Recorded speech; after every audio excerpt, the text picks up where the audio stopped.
So I just picked up this month's LEGO Star Wars magazine, and let's be honest, half the reason anyone picks these up is the minifigure. And issue 135 knows exactly what it's doing, slapping Jango Fett front and center on the cover, daring you to walk past it on the shelf. For collectors who have been holding out on either Jango Fett's Firespray class starship or the UCS set, this is your cheap way to a Jango Fett minifigure. So let's talk about whether this mag actually delivers. The cover does its job well with a bold title, Jango front and center, a call out for a free minifigure, and mention of a collectible tin. Classic formula, but it works. Upon opening the magazine, the first thing you're greeted with is Mando and Grogu, trying, keyword trying, to enjoy a beach holiday while the Imperial Remnant apparently has no concept of personal time. The table of contents lays out what you're getting: a comic, activity pages, posters, and a note about 2 tin designs. The catch: if you want both tin variants, you're going to be buying 2 copies of the magazine. One features Jango's severed head, and the other is a trading card style tin. The comic, the art style, I absolutely love the art style in these comics. The story is light, expressive, and fun, and it has me thinking, why don't I draw more? This issue's story follows various alien species trying to get some much needed R&R on the beach, only for the Imperial Remnant to show up and ruin everyone's holiday. Again,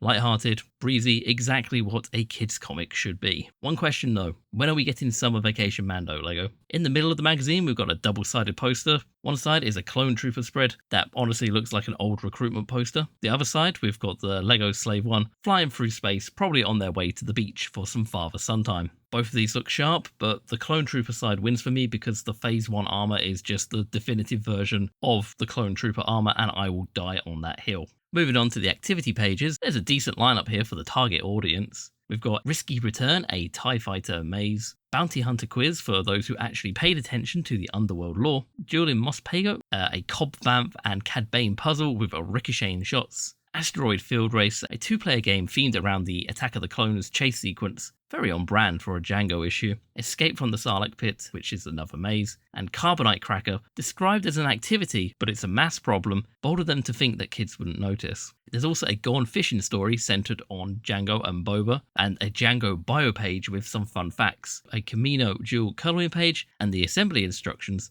for the minifigure. The bio is brief but well pitched, enough to give younger readers context without over-explaining or complicating things.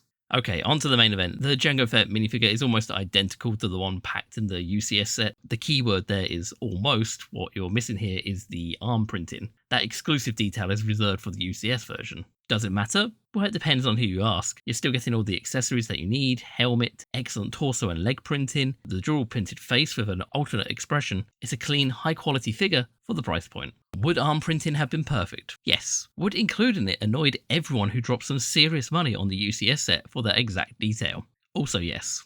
Honestly, this is a strong minifigure. It's not flawless, but genuinely solid. And at magazine price, it's hard to argue with. So, should you buy it? If you're a collector looking for a budget-friendly route to Jango Fett, this is the way. If you're a parent after a kid-friendly Star Wars activity pack that will hold their attention for an hour, this delivers. And if you're the type who actually reads the comics and appreciates a good poster, yes, it's still worth it. Although, fair warning though, this probably won't sit on the shelves for long. Jango Fett has a devoted fan base, and stock of popular issues have a habit of disappearing fast. Looking at next month's magazine, issue 136, this will come with the Anakin Skywalker minifigure, which is apparently the same figure found in the Ahsoka Jedi Interceptor set. This one will land about the 20th of May, so another one to keep your eye on.